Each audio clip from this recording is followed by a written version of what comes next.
Assalamualaikum warahmatullahi wabarakatuh. Sahabat luar biasa, perkenalkan nama saya Rahmatullah yang saat ini menempuh S1 di kampus Universitas PGRI Argopuro, Jember. Jurusan Pendidikan Luar Biasa PLB. Fakultas Keguruan dan Ilmu Pendidikan dengan nomor induk mahasiswa 221F10099.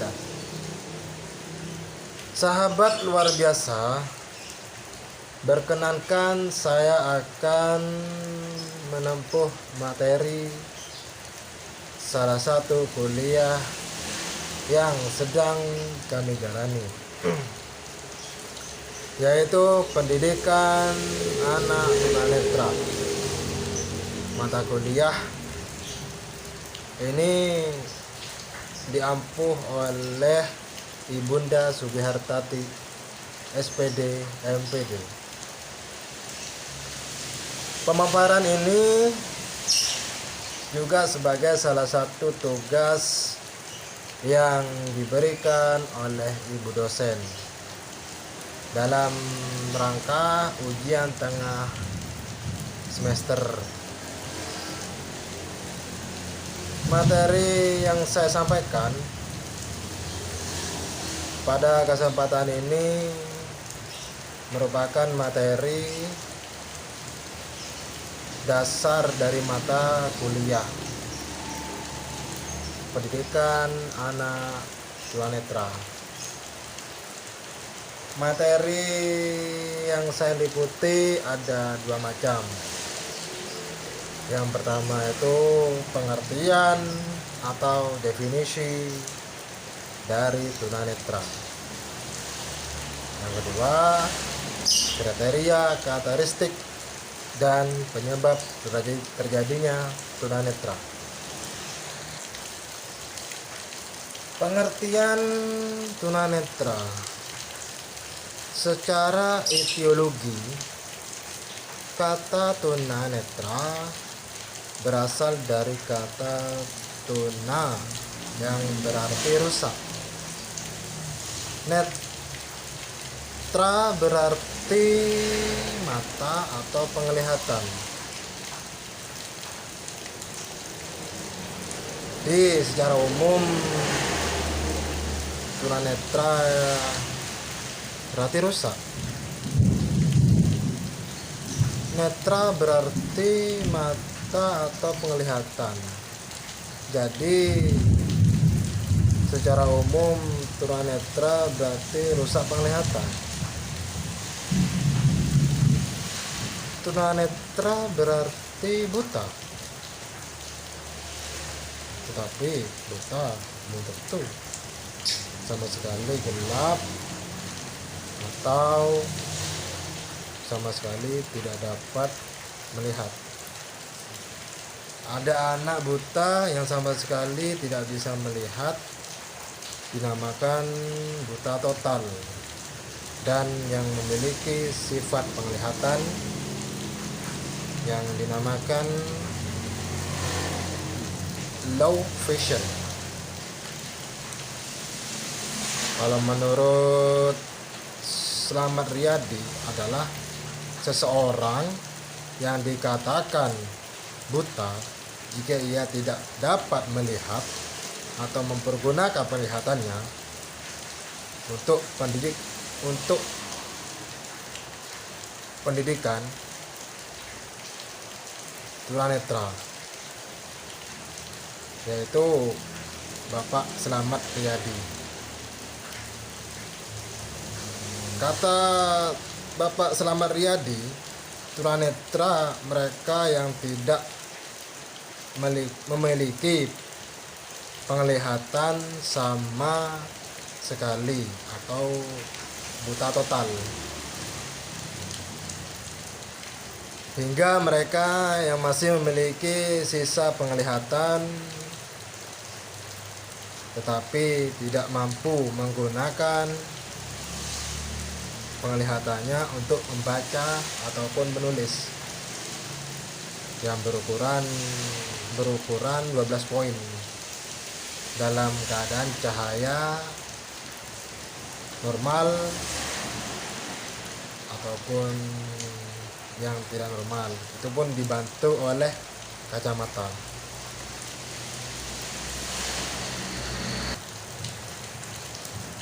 Anak tidak bisa menggunakan fungsi penglihatannya secara optimal, baik secara ringan, sedang maupun berat, sehingga pada proses belajar akan bergantung kepada indera pendengar, auditif, perabaan, dan indera lain yang masih berfungsi membutuhkan pembelajaran yang layanannya yang khusus.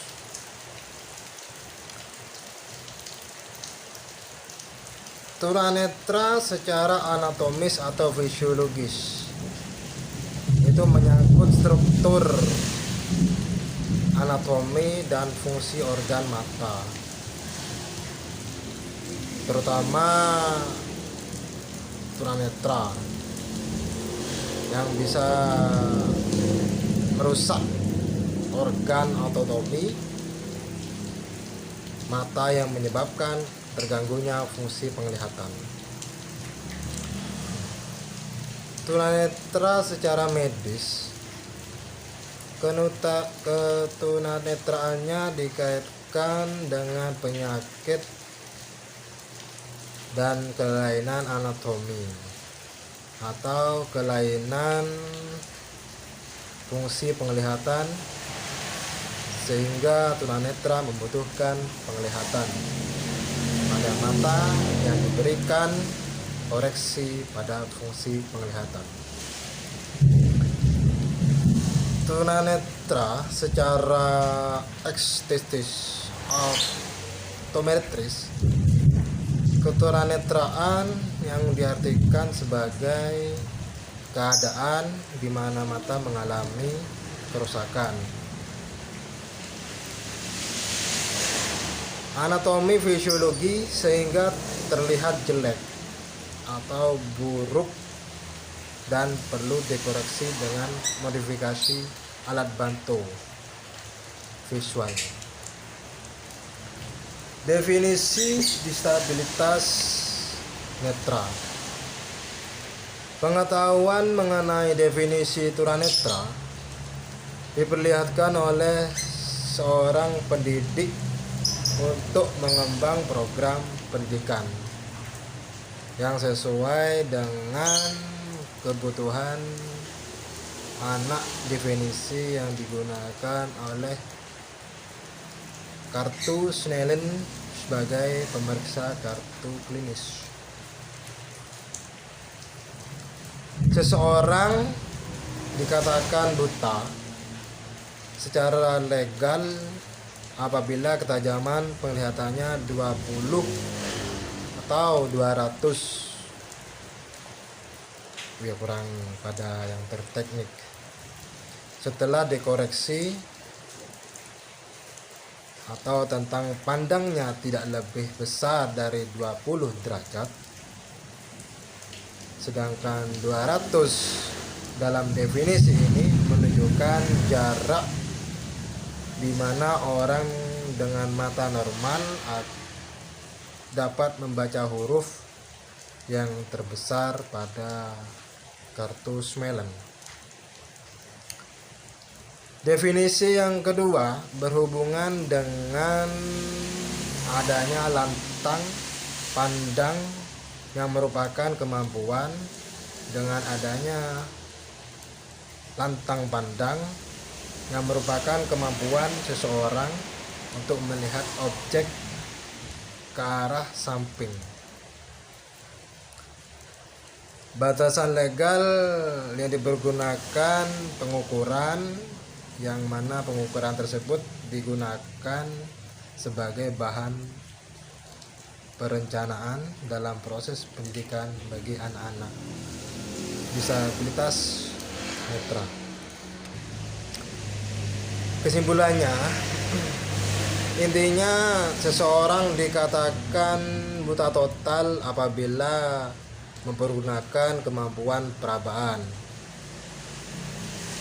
dan pendengaran sebagai saluran utama dalam belajar. Mungkin memiliki sedikit persepsi cahaya, persepsi bentuk, dan sama sekali tidak melihat. Seseorang dikatakan buta secara fungsional apabila saluran utama yang dipergunakan dalam belajar adalah perabaan dan pendengaran. Dalam kategori ini biasanya menggunakan huruf Braille sebagai media membaca dan memerlukan orientasi mobilitas.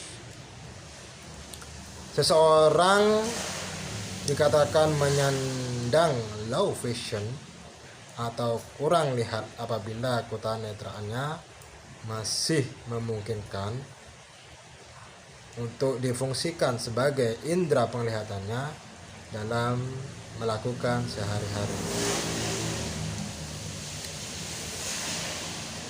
Adapun jenis huruf yang dipergunakan sebagai bervariasi tergantung pada penglihatan dan alat bantu yang dipergunakannya.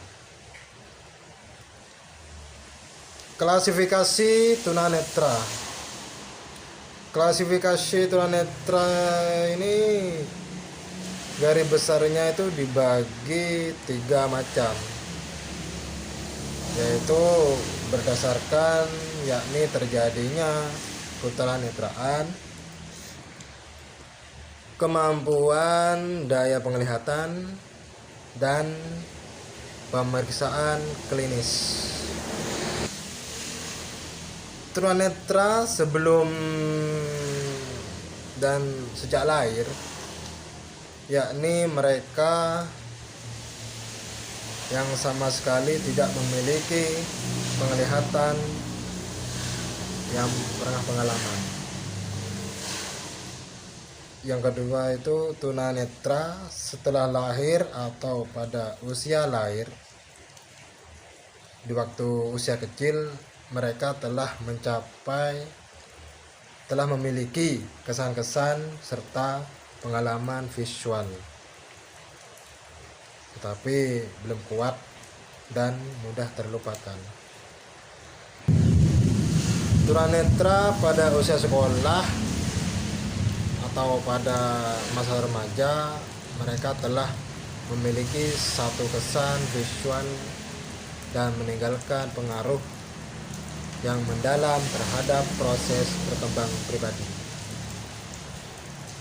Tunanetra pada usia dewasa, pada umumnya mereka dengan segala kesadaran mampu melakukan latihan-latihan penyesuaian diri.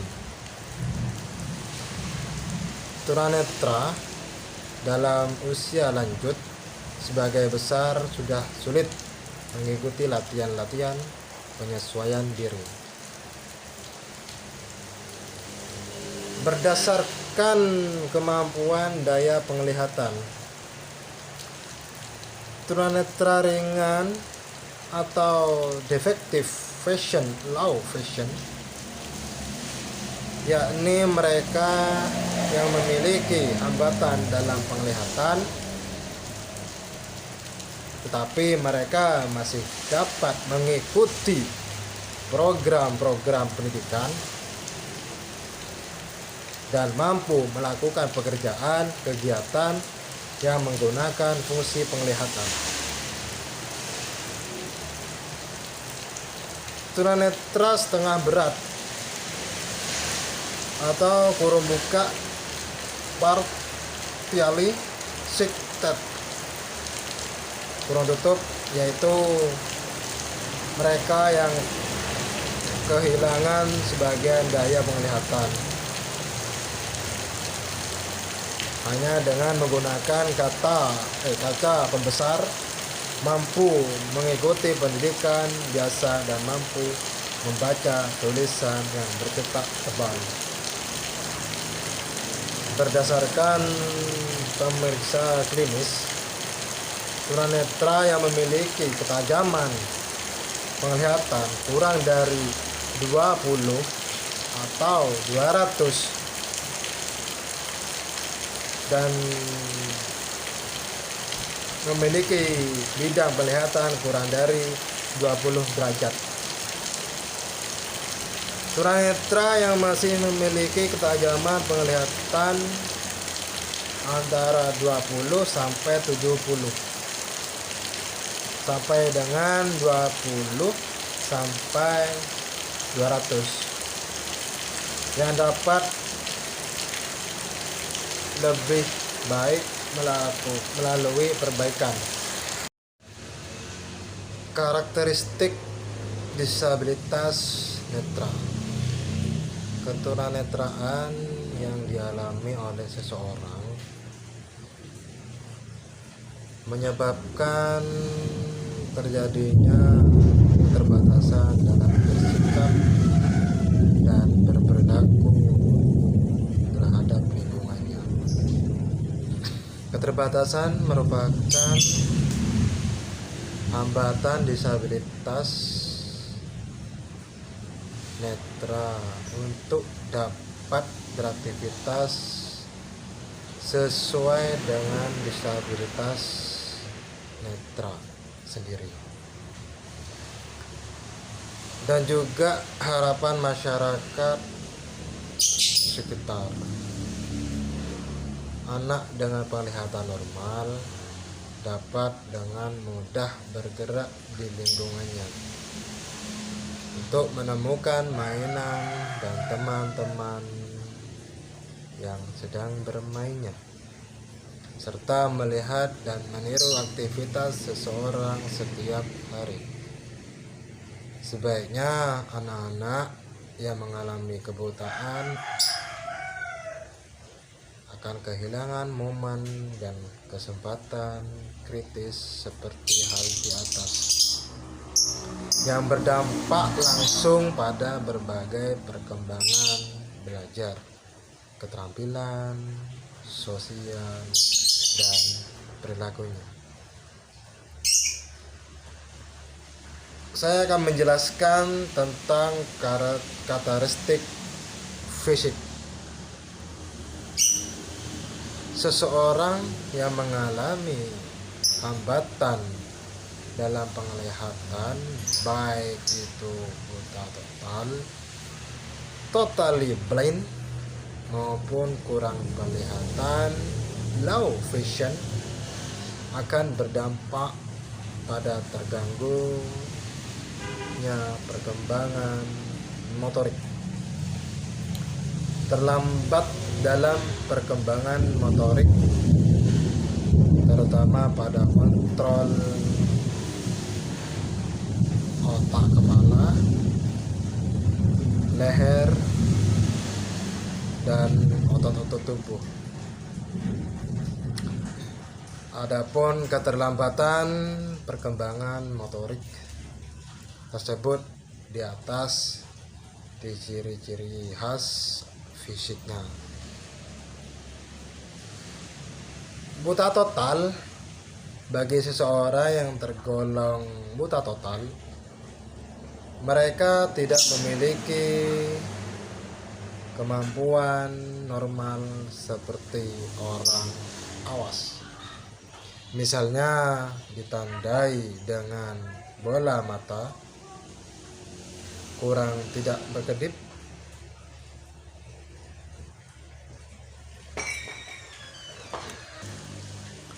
dan tidak bereaksi pada cahaya. Untuk disabilitas netra yang tidak terlatih orientasi mobilitasnya, maka konsep tubuh body match yang memiliki kurang baik seperti kepala selalu tengadah atau tertunduk, tangan menggantung layu-layu atau kaku, gerer, berdirinya kurang tegak, ataupun badan berbentuk skiosis. Disabilitas netra juga memiliki kekakuan dalam gerak tubuh dan tingkah laku. Hal ini merupakan dampak dari terhambatnya kemampuan orientasi mobilitas, atau juga karena perilaku padatan blinds. Bagi disabilitas netra yang tergolong dalam low vision, mereka akan berusaha mencari upaya rangsang dikarenakan disabilitas netra pada kategori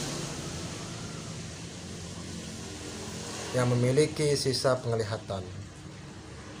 Dalam upaya mencari rangsang tersebut, maka perilaku tidak terkontrol seperti mengercap-cap mata, mengarahkan mata ke cahaya, melihat ke suatu objek dengan sangat dekat, atau melihat objek dengan memijingkan mata, atau bahkan membelalakan mata. Karakteristik psikis. Karakteristik psikis buta total. Disabilitas netral seringkali menunjukkan tingkah laku yang ekstrim dan bersikap kompulsif ataupun perfeksionis. Itu ditunjukkan dari ekspresi, sikap, dan tingkah laku yang terlalu gembira, ceria, ataupun kacau. Disabilitas netra memiliki kepribadian yang kaku, rigidity, karena kurangnya ekspresi dan gerak-gerik muka, sehingga memberikan kesan kebekuan muka atau kekakuan wajah. Disabilitas netra kurang atau tidak memiliki kemampuan untuk menguasai lingkungan jarak jauh dan bersifat meluas pada waktu yang singkat, sehingga disabilitas mempunyai rasa kekhawatiran, ketakutan, dan kecemasan untuk berhadapan dengan lingkungan yang berdampak pada sifat yang curiga pada lingkungan dan merasa kurang pede, percaya diri. Disabilitas netra kurang memiliki kemandirian karena tergantung pada orang lain. Itu memiliki sifat pemarah, mudah tersinggung, atau sensitif. Hal itu memicu disabilitas tentang kepribadian penyendiri, inferiority, self concept, pasif, mudah putus asa, dan memiliki kesulitan untuk menyesuaikan diri. Karakteristik psikis kurang lihat atau low vision. Disabilitas kurang lihat atau low vision seolah-olah memiliki berada pada dunia lain antara tunanetra dengan awas, dan hal ini berdampak pada fisiologisnya. Apabila tunanetra kurang lihat berada di kelompok tunanetra,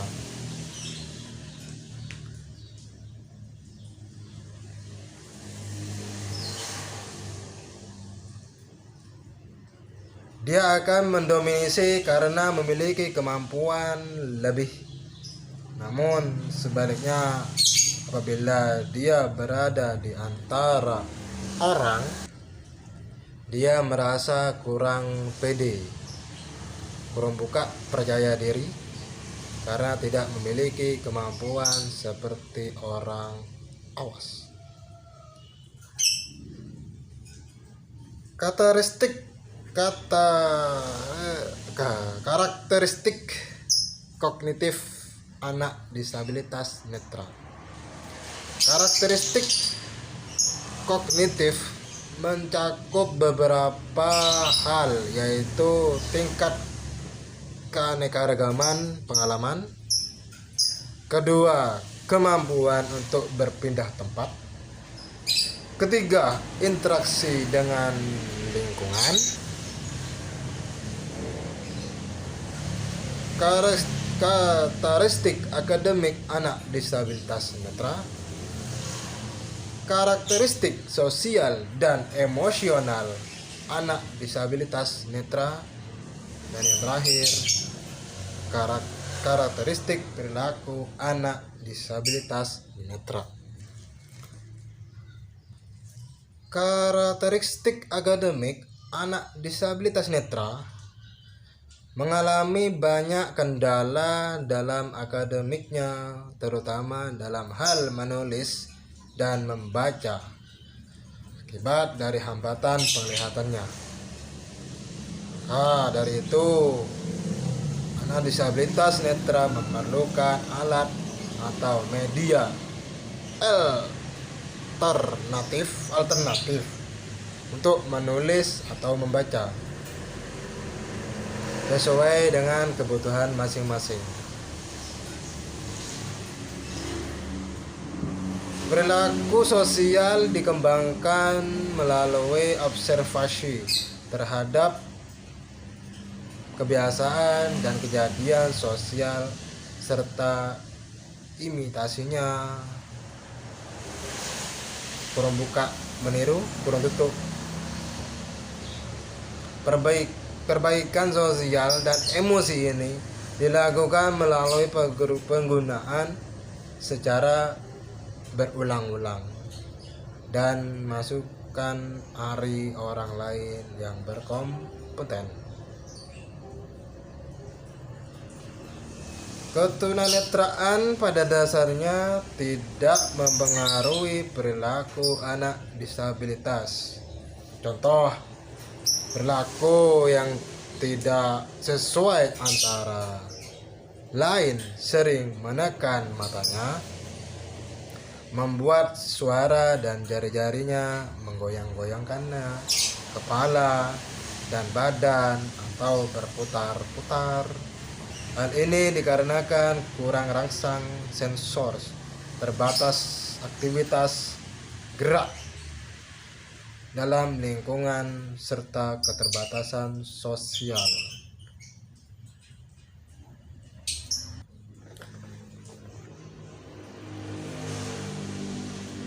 Kriteria disabilitas netra. Kriteria distabilitas netra itu dibagi menjadi 4, yaitu kemampuan melihat yang pertama, dan yang kedua itu kemampuan terhadap persepsi cahaya, yang ketiga kemampuan melihat ketajaman penglihatan visus melalui Snellen test, dan yang keempat saat terjadinya ketunanetraan. Ini penjelasannya tentang kemampuan melihat. Dari segi kemampuan melihat dibagi menjadi 2 macam, yaitu buta blind dan kurang penglihatan low vision. Yang pertama itu buta atau blind. Ketunanetraan ini terdiri dari 2 macam, yaitu buta total, totally blind, yaitu mereka tidak dapat melihat sama sekali baik gelap maupun terang. Kedua, memiliki sisa penglihatan residual vision, adalah mereka yang masih bisa melihat antara gelap dan terang.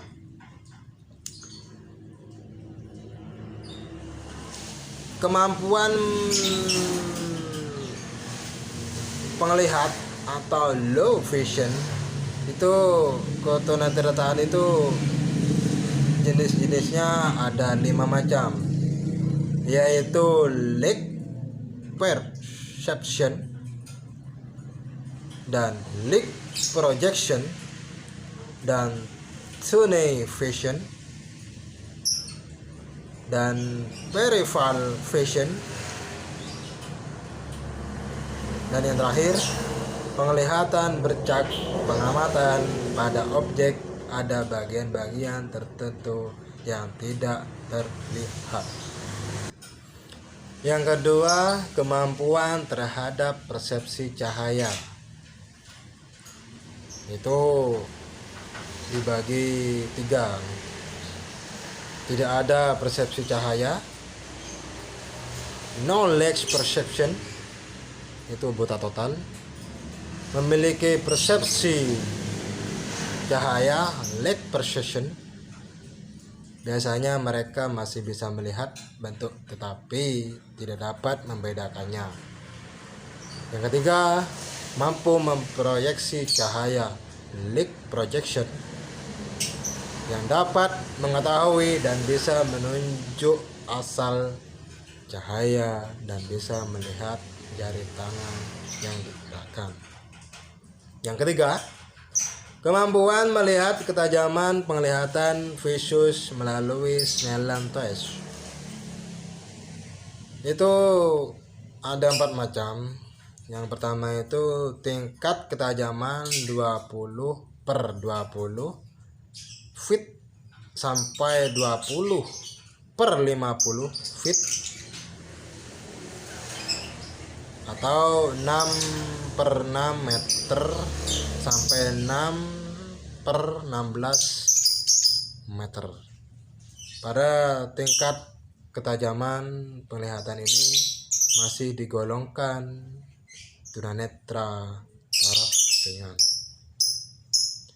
Itu biasanya digunakan mata relatif secara normal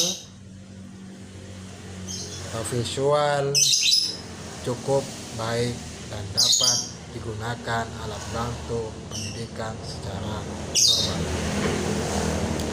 Yang kedua, tingkat ketajaman 20 sampai 70 feet sampai 20/200 feet, 6 sampai 20 meter atau 6 sampai 60 meter.